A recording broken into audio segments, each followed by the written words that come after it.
Friends, మీరు ఈ indicator ఒకసారి గమనించండి. సో ఇక్కడ చూడండి, ఎప్పుడైతే మనకు బై సిగ్నల్ ఇచ్చిందో అప్పుడు ప్రైస్ అనేది రైజ్ అయింది. ఎప్పుడైతే మనకు సెల్ సిగ్నల్ ఇచ్చిందో అప్పుడు ప్రైస్ అనేది డౌన్ అయింది అనమాట.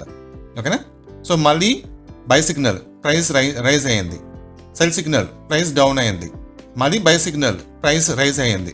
చూడండి, సో ఇంత నీట్గా ఇంత క్లియర్గా బై సిగ్నల్ కానీ లేకపోతే సెల్ సిగ్నల్ ఇవ్వడం కానీ ఇది ఫస్ట్ టైం అనమాట. అంటే ఇలాంటి ఇండికేటర్ అయితే లేదు ఇంకోటి. ఓకే, సో మా వీడియోలో అసలు ఈ ఇండికేటర్ ఏంటి, మనం ఎలా అప్లై చేయాలి, ఓకే, ఏ ప్లాట్ఫామ్లో అప్లై చేయాలి, సో మీకు ఆల్రెడీ తెలిసే ఉంటుంది, మొత్తం తెలుసుకున్న వీడియోలో. ఓకేనా? సో వీడియోని పూర్తిగా చూడండి. మన ఛానల్లో స్టాక్ మార్కెట్ గురించి, స్టాక్ మార్కెట్ అప్డేట్స్ గురించి, టిప్స్ అండ్ ట్రిక్స్ గురించి ఎప్పటికప్పుడు లేటెస్ట్ న్యూస్ అయితే వస్తుంటుంది. కాబట్టి మీరు మన ఛానల్ ఫస్ట్ టైం చూస్తుంటే తప్పకుండా సబ్స్క్రైబ్ చేసుకొని ఫాలో అవుతుండండి. ముఖ్యంగా వీడియోని లైక్ చేసి మీ ఫ్రెండ్స్కి షేర్ చేయండి. ఓకే, ఎస్, చూడండి. సో మీరు ట్రేడింగ్ వ్యూ ప్లాట్ఫామ్ ఓపెన్ చేసుకొని అక్కడ ఇండికేటర్ సెక్షన్కి వెళ్తే కనుక, ఓకే, సో ఇండికేటర్ సెక్షన్కి వెళ్తే మనకి ఇక్కడ రేంజ్ ఫిల్టర్ అనమాట. Range filter, so range filter అని చెప్పి మీరు సెర్చ్ కొట్టండి. ఓకే, చూడండి, ఇక్కడ చూడండి, ఇదన్నమాట range filter by and cell signal 5 minute strategy.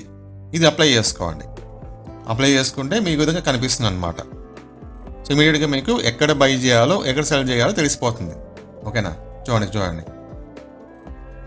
Okay, so by signal ఇచ్చింది, సెల్ సిగ్నల్ అయితే ఇచ్చింది అనమాట. ఇది హిందుస్థాన్ ఏరోనాటిక్స్ లిమిటెడ్ స్టాక్ అనమాట. 5 minute చార్ట్ ఫ్రేమ్ చూడండి. సో ఇంకొకటి తీసుకుంటాను నేను, ఇది నెక్స్ట్ స్టాకు. సో ఇక్కడ కూడా చూడండి, చాలా క్లియర్గా బై సిగ్నల్ అలాగే సెల్ సిగ్నల్ చూడండి. మనకు ఆల్మోస్ట్ 743 దగ్గర సెల్ సిగ్నల్ అయితే ఇచ్చింది. 743 దగ్గర నుంచి ఆల్మోస్ట్ 730 వరకు పడిపోయింది స్టాకు. నెక్స్ట్ చూడండి, బై సిగ్నల్.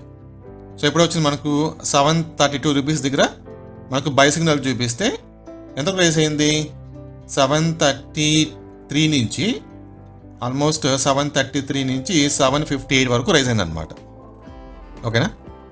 సో ఈ ఇండికేటర్ మీరు అప్లై చేసుకుని ఓన్లీ 5 minute టైం ఫ్రేమ్ అనమాట. 5 minute టైం ఫ్రేమ్ పెట్టుకొని మీరు అప్లై చేసుకుంటే మీకు వర్కౌట్ అయితే అవుతుంది. సో దీంతో పాటు అంటే మనం ఓన్లీ ఇండికేటర్ని బేస్ చేసుకోకుండా ఆ రోజు ఓవరాల్గా ట్రెండ్ ఎలా ఉంది, మార్కెట్ ట్రెండ్ ఎలా ఉంది, తర్వాత మీరు ఏదైతే స్టాక్ అబ్జర్వ్ చేస్తుందో ఆ స్టాక్ ఏ ట్రెండ్లో ఉంది, అప్ ట్రెండ్లో ఉందా, డౌన్ ట్రెండ్లో ఉందా. ఓకేనా?